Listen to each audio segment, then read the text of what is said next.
Fargo, the new virtual assistant from Wells Fargo, makes banking faster and easier. Like this. Fargo, what's my checking account routing number? And this. Fargo, turn off my debit card. And this. Fargo, what did I spend on groceries last month? And that's just the beginning. Do you, Fargo? You can in the Wells Fargo mobile app. Learn more at wellsfargo.com/getfargo. Terms and conditions apply. Your mobile carrier's availability and message and data rates may apply. Wells Fargo Bank, N.A., member FDIC. The French Revolution set Europe ablaze. It was an age of enlightenment and progress, but also of tyranny and oppression. It was an age of glory and an age of tragedy.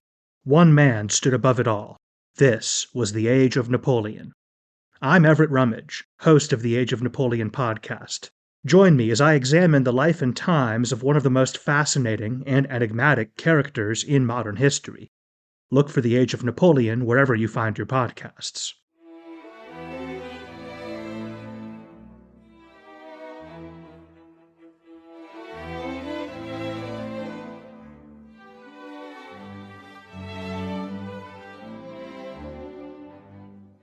Welcome to Pax Britannica.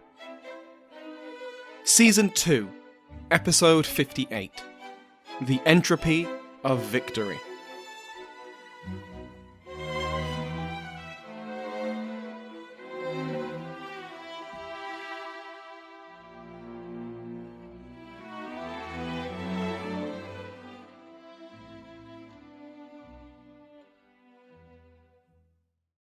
Welcome back to Pax Britannica. I'm your host, Samuel Hume.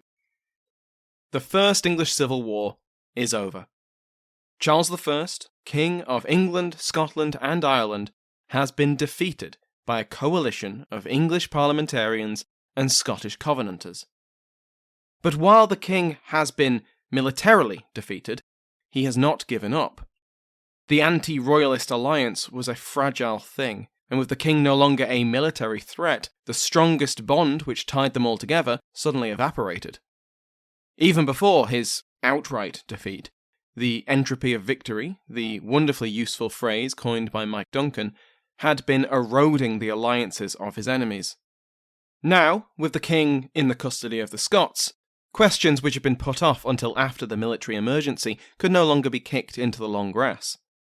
Now that they'd won, what had they been fighting for? What would the future of the Stuart kingdoms look like? What religion would they follow? How would they be governed? What happens now? And when different factions came to these questions and found that their answers were different and often mutually exclusive, that spelt trouble. And there was the king, sat in his comfortable imprisonment, doing his best to fan the flames of that trouble so that in the turmoil he would find his way back on top. But Charles will have to be careful. Surely he knew the danger of playing with fire. Now the king was not wrong in seeing cracks in the alliances of his enemies, not only between the Covenanters and Parliament, but between factions within the Covenanters and within Parliament. We will focus on the growing split between the Scots and the English Parliament next week. Today, we will see how the Entropy of Victory well and truly sets in within the victorious Parliament. Parliament had long been divided between the political Presbyterian faction, sometimes called the Peace faction, and the Independents, sometimes called the War faction. We are retreading old steps here, but with the defeat of the king, these internal divisions take on much greater importance.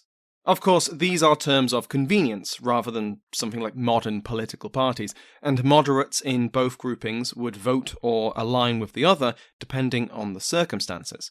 But there were also MPs and lords who staked out their positions and dug in their heels on specific issues. These are the people who essentially defined their factions through their influence, political skill, and personal prestige. The political Presbyterians were, naturally, far more supportive of the Scottish alliance, and hoped to bring about the further reformation of the Church of England along Presbyterian lines. The Solemn League and Covenant was a touchstone of Presbyterian policy. As the Covenanters would soon learn, however, the Presbyterians were not super keen on completely following the Scottish line in either religion or politics.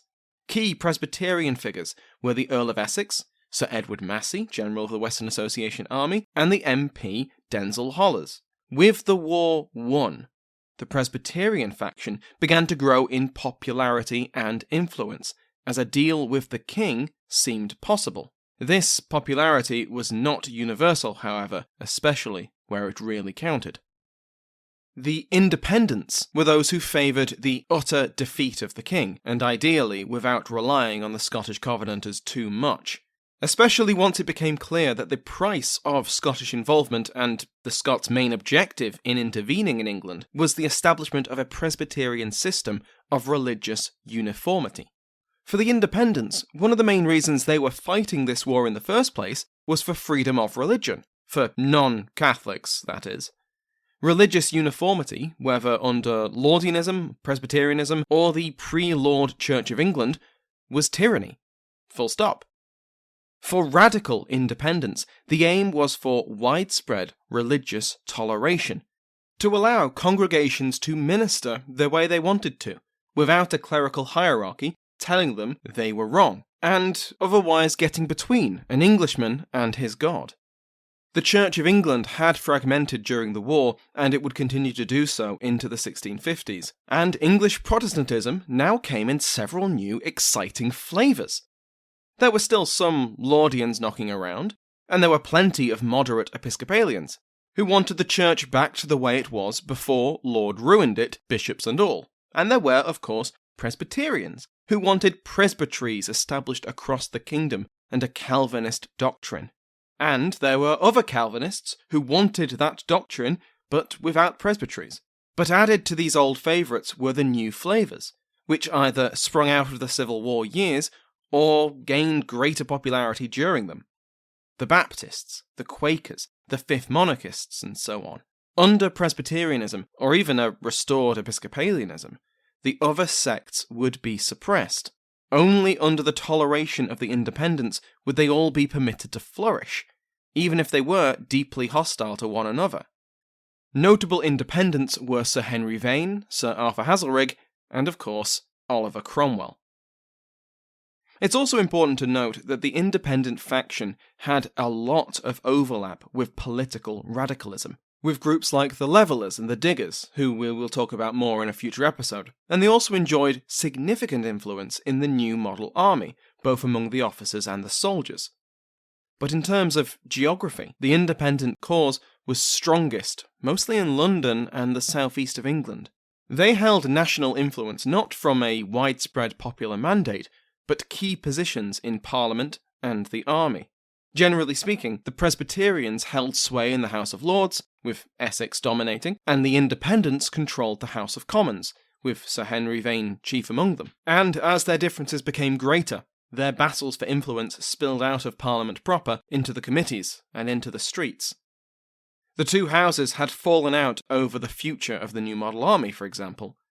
In January 1646, with the war clearly winding down, the Commons tried to pass an ordinance to extend the life of both the Committee for the Army and the Treasurers at War. The House of Lords, dominated by Essex, resisted, seeing this as a beautiful opportunity to hobble, if not dissolve, the new model army. Critics of the new model sought to send reinforcements and supplies to the Western Association Army of Edward Massey. Massey was a devout Presbyterian, and the Presbyterian faction hoped to use his army as a counterbalance to the new model. Hopefully, just the fact that another army existed, and that therefore the Independents didn't hold a monopoly over the military, would be enough. But actual violence between the parliamentary factions was, I'm sure, at the back of everyone's minds as a worst-case scenario. They just fought a war against the king. Parliamentary infighting was hardly unimaginable. Presbyterian hostility to the new model didn't spring from nowhere. The Lords hadn't liked it from the start, of course, since its foundation meant that they were effectively cut out of their traditional military roles. But their opposition to it came from much more than wounded martial pride. Increasingly, the new model army came to be seen as an instrument of sectarianism and religious radicalism, combined with the threat of military force. A Presbyterian minister, Thomas Edwards, published an enormous work called The Gangrena, in which he railed against religious separatism and independency, with the New Model Army at its centre. After pressure from the Lords and various Presbyterian figures in the capital, the London Common Council issued a remonstrance to Parliament. In this, they praised the successes of the Scottish Army of the Covenant, but said nothing about the New Model Army, at least nothing explicit and nothing positive. Instead, the remonstrance urged Parliament to restrain the growing religious extremism throughout the country and to allow the City of London to retake command of its trained bands. Both of these were implicit attacks on the new model. The Lords graciously listened to these calls for religious control, calls which were coming from inside the House, and ordered that the Solemn League and Covenant be sworn by the entire army, for both officers and enlisted men, and for the enforcement of the standing ban on lay preaching. This might have done something to stem the growth of religious radicalism within the army, but the Commons blocked it. Presbyterians in the Commons continued to apply pressure throughout the summer, channeling the resentment over high taxes and the continuing war in Ireland to these ends. From these angles, they sought the disbanding and redeployment of army units to fight in Ireland. The first would alleviate the costs of maintaining the soldiers, the second would bring an end to the Irish ulcer, and both would weaken the growing political influence of the New Model Army. This strategy might have been effective, but then in September, the political Presbyterians were hit with a disaster. The Earl of Essex suddenly died, not from battle or anything particularly adventurous, but from a chill he caught while hunting, which caused a stroke. Essex's standing had been damaged by the failures of his military command, but he was still a mighty and influential figure in Parliament, able to control the Lords and wielding significant influence in the Commons. The Presbyterians had no one to fill his boots. With his death, the Earldom of Essex once again fell out of use. Independents in the Commons successfully pushed through a motion to disband Massey's Western Association Army, which Fairfax and Henry Ireton, at the head of a force of the New Model Army, supervised the day before Essex's funeral. The New Model Army was now unrivaled. Over the next few months, more attacks by the Presbyterians against the army would take place, as they saw in it an existential threat to their political objectives. Likewise, the Independents would protect it, as they saw in it the means to execute their agenda. Soon, though, the men of the New Model Army would make clear to both factions of politicians that they had their own political desires, and the politicians had better stop quoting laws to men with swords.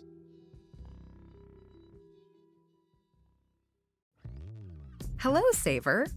Whether you're saving for that trip to the tropics or saving for an emergency, now is the time to take advantage of Wells Fargo's savings options. Wells Fargo offers savings accounts that can help you save towards your goals. So, what are you saving for? Visit a Wells Fargo branch or wellsfargo.com/save to open a savings account today. Wells Fargo Bank, N.A., member FDIC. Madame Tussaud.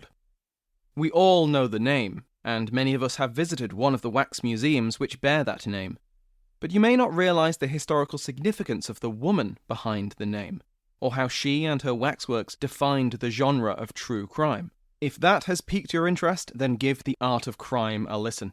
The Art of Crime is a history podcast by Gavin Whitehead, a historian of Victorian theatre, all about the unlikely collisions between true crime and the arts. If you enjoy the detail of Pax Britannica, then you'll love The Art of Crime. The latest season of The Art of Crime tells two stories. First, it chronicles Tussaud's career, starting in pre-revolutionary France and ending in Victorian London. Second, it tracks the evolution of the Chamber of Horrors, a showroom in her wax museum that exhibited macabre curiosities, including effigies of notorious criminals. You'll hear how Tussaud won patronage from the French royal family, narrowly escaped the guillotine during the Reign of Terror, and became one of the most celebrated showwomen in Paris and London.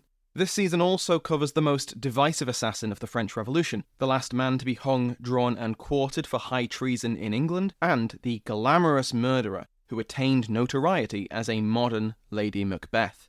Subscribe to The Art of Crime wherever you get your podcasts. Another theatre of this political war between the Independents and the Presbyterians was Ireland.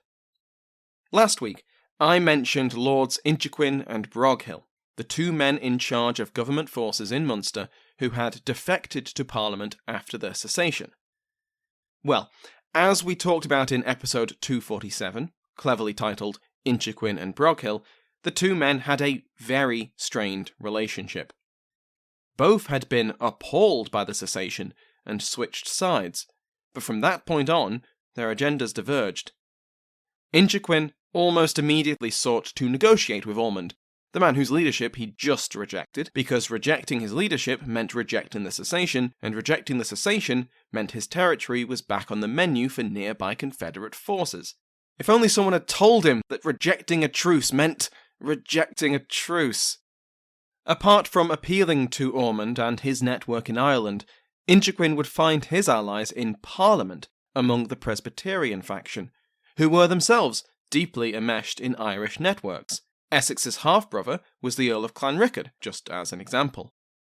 The Presbyterian agenda for Ireland would involve compromise with both the English and the Scots in Ireland, combined with the Confederate peace faction. However, the Independents at Westminster dominated the Committee of Both Kingdoms, and so controlled the Subcommittee on Irish Affairs. Henry Vane and his allies sat on this subcommittee, and they took plenty of advice from members of the so-called Boyle Group, named after the Boyle Earls of Cork. These were New English civil servants, merchants, politicians, and nobility who wanted to see the downfall of Ormond and the Butler family, and they'd made vast profits from the plantations of Ireland and wanted to see them continue.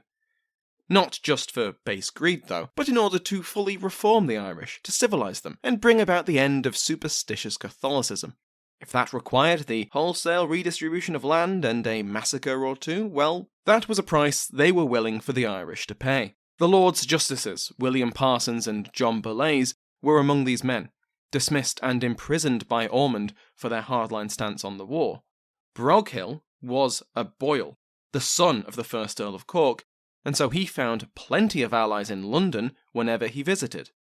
Over the winter of 1645-46, the Independents in Parliament forced the appointment of a new parliamentarian Lord Deputy of Ireland, Viscount Lisle. Lisle was himself an important independent, and he was good friends with Lord Broghill. They'd studied together, they'd fought together at the start of the war in Ireland. Back then, Lisle's father, the Earl of Leicester, had been Lord Deputy in absentia after the impeachment of the Earl of Strafford, and before the appointment of the Marquess of Ormond.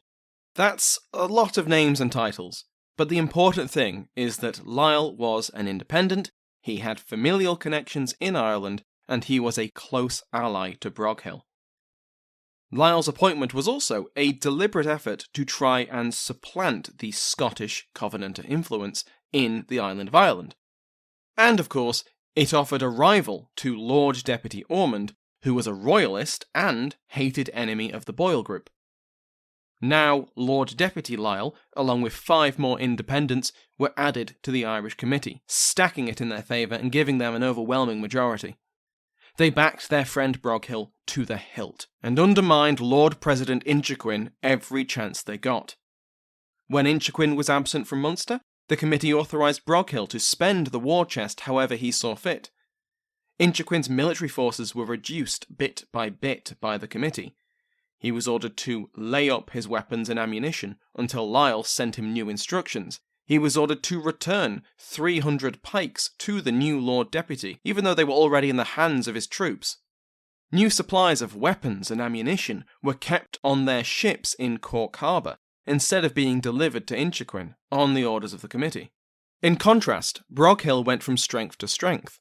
£6,000 were earmarked for the use of the Lord President of Munster in fighting the war. Instead of being sent to Inchiquin, who was, the Lord President of Munster, it was given to Broghill to spend as he saw fit. The committee sent Broghill back to Ireland with the suggestion that he should take command of 4 regiments of reinforcements and command these separately from Inchiquin's chain of command. Broghill's commission made it clear who he answered to. This list included Lord Deputy Viscount Lisle, Parliament, the Subcommittee of Irish Affairs, and that was it. Inchiquin was cut out of the loop. The Lord President wasn't stupid, he knew what was happening. He wrote to a friend complaining about it, and used a pretty rubbish code to try and hide who he was talking about, literally just calling them by their wives' names. It's hardly enigma. But as closely as these allies worked together, Broghill and the Irish Independents, Vane and the English Independents, they had different priorities and end goals. The Irish Independents wanted to see the fall of Ormond, the expansion of plantation, and the utter defeat of the Confederacy. But in Westminster, the English Independents saw their primary objective as the defeat of the Presbyterian faction there. So once news of the Ormond peace broke, and then news that Rinuccini had forced the Confederacy to reject it, the English Presbyterians struck. Ormond would have to side with Parliament now, and he'd side with the Presbyterian faction if they had a say in it, so they eagerly worked to shore up their position in Irish affairs. Inchiquin was praised in a multitude of pamphlets which appeared in the following days, emphasising his importance in Irish affairs. The Presbyterians seized back control of the Irish Committee and informed Broghill that his special access to supplies had been stopped. Inchiquin himself took the initiative and ordered his men to simply seize the supplies which had been denied to him earlier in the year, and the Presbyterians began to reach out to Ormond. In the face of this sudden political assault, the English Independents, to quote Patrick Little, abandoned their Irish policies in order to wrest the political initiative back from the Presbyterians. End quote. The Independents established the Derby House Committee in October, and after months of attacking Ormond as a backslider, a traitor, a royalist, a closet Catholic, and an untrustworthy so-and-so, they began to try and win him over. The Irish Independents, understandably confused and annoyed by this abrupt change, tried their best to change with it. Broghill attempted to fix his relationship with Inchiquin and, funnily enough, with Ormond himself.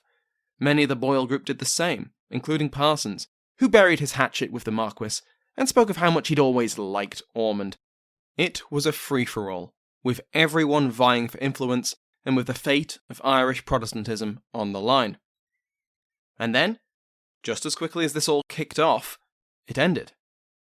Ormond rejected parliamentary overtures, for the time being, and the Irish and English factions went back to their game, with Broghill demanding a command separate from Inchiquin. But the trust between the English and Irish independents was fractured. The Irish had seen how quickly their apparently shared agenda would be discarded for any advantage in Westminster, and they wouldn't allow themselves to simply follow along anymore. Broghill's allies, Parsons among them, put forward a plan to the English Parliament which set out how Irish affairs should be conducted. It was, to again quote Little, a radical Irish Protestant agenda. One of the main points of this plan was the insistence that Viscount Lisle, who was the new Lord Deputy on Parliament's command after all, should actually go to Ireland, and to Munster specifically.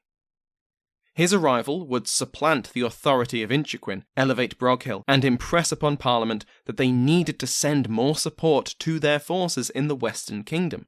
There was a war on, after all. The arrival of Lisle and his reinforcements in Munster also helped to further sideline the Covenanters in Ulster, an ever-present objective of the Independents after all.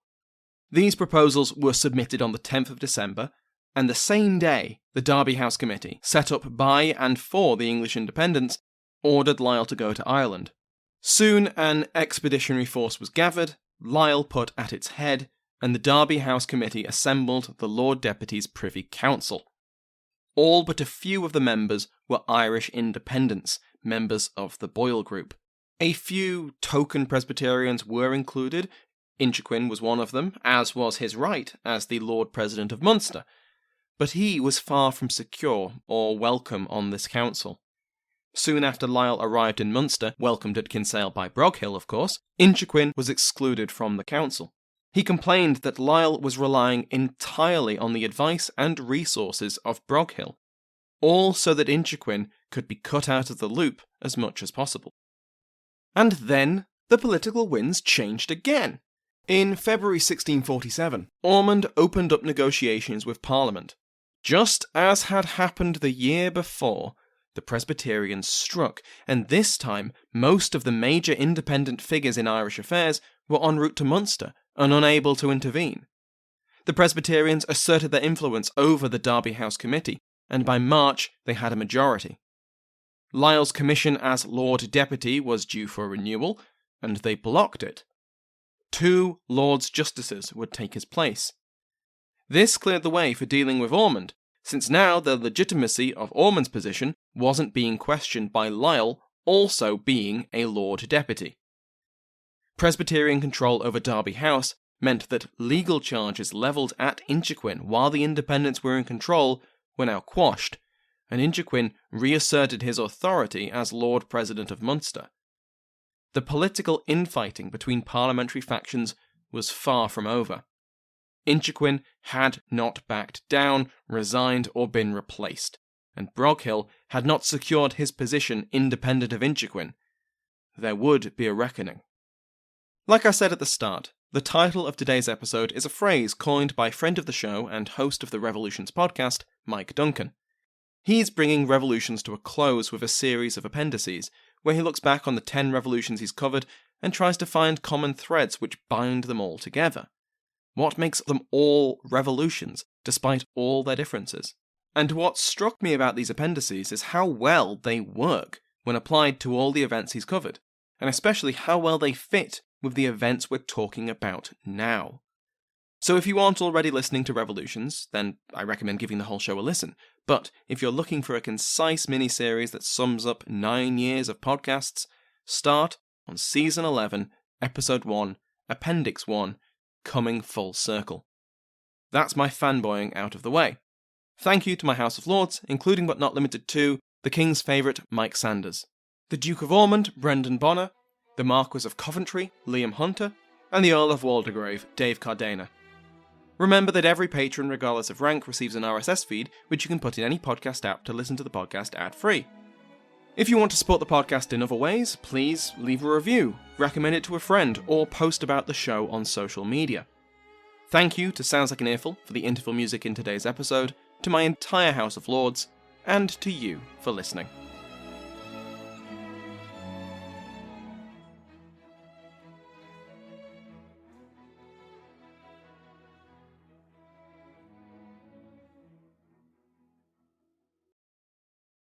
The regular season is heating up, new stars are emerging, and that means more opportunities to win up to 25 times your cash on Prize Picks, the most exciting way to play daily fantasy sports. Just select 2 or more players, pick more or less on their projection on a wide variety of stats, and place your entry. It's that easy. Let it fly to turn $10 into $250 with just a few taps. Easy gameplay, quick withdrawals, and injury insurance on your picks are what make Prize Picks the #1 daily fantasy sports app. Watch your favorite players and get paid doing it this basketball season. See your entries make progress during the game or make new entries for the second half and the fourth quarter. 3-pointers, assists, rebounds, and everything in between are yours for the taking. Join the Prize Picks community of more than 7 million players who have already signed up. Right now, Prize Picks will match your first deposit of up to $100. Just download the Prize Picks app and use code GET100. That's code GET100 on Prize Picks for a first deposit match of up to $100. Prize Picks. Pick more, pick less. It's that easy.